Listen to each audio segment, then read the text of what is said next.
What is a Family Anyway? By Julia T. Wood from Bridges Not Walls, 2012. Author. Julia T. Wood teaches and conducts her research as a professor of communication studies at the University of North Carolina in Chapel Hill. She has edited and authored 23 books, along with publishing over 70 book chapters and articles, including her Chapter 7 of Bridges Not Walls, What is Family Anyway? What is family? Julia describes that family does not mean what it used to, and that the meaning of family can change depending on your culture.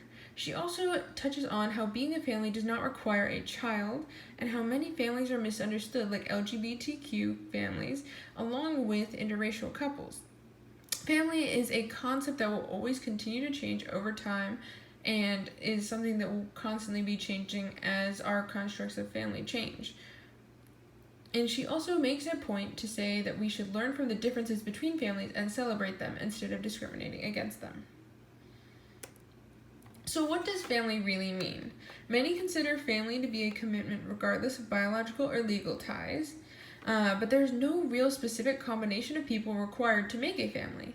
Example, 2 men married without children are still a family. Divorce, which is usually seen as the ending of a family, can actually merely change the dynamic of one, and it can even sometimes expand your bound of family.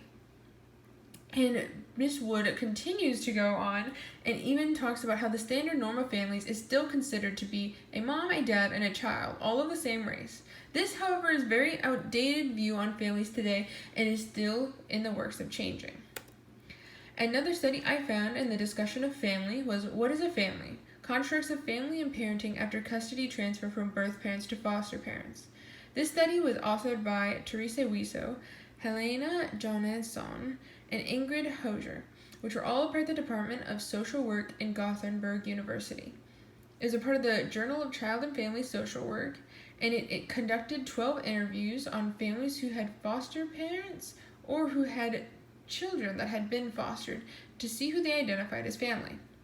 The conclusions that they found were that both biological and relational aspects affect a person's view of family. The concept of families are not fixed entities, and that social workers handling these children must take more than just biological and foster parents in mind when placing them. In a little bit more detail, the children in the study have defined family as a broad concept, context related, and including both kin and non-kin relationships. During the interviews, they found that most young people were willing to forgive their birth parents and actually let them back into their life. But this did not translate to any sort of obligation for their need for their birth parents in their lives. A discussion really needs to be had concerning how parenting can be shared between foster parents, birth parents, and custodians, and it is a deeply needed discussion. Another source I found in the discussion of family was Do Kids Think of Sperm Donors as Parents? This was a TED Talk performed by Verlie Provost, and she is a research professor of ethics and postdoctoral research of bioethics in the Institute of Ghent.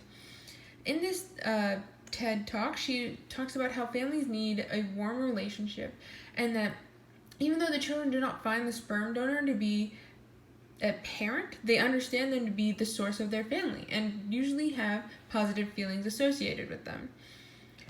She also makes sure to put emphasis on that being honest with these children is the best way to help them understand this specific situation.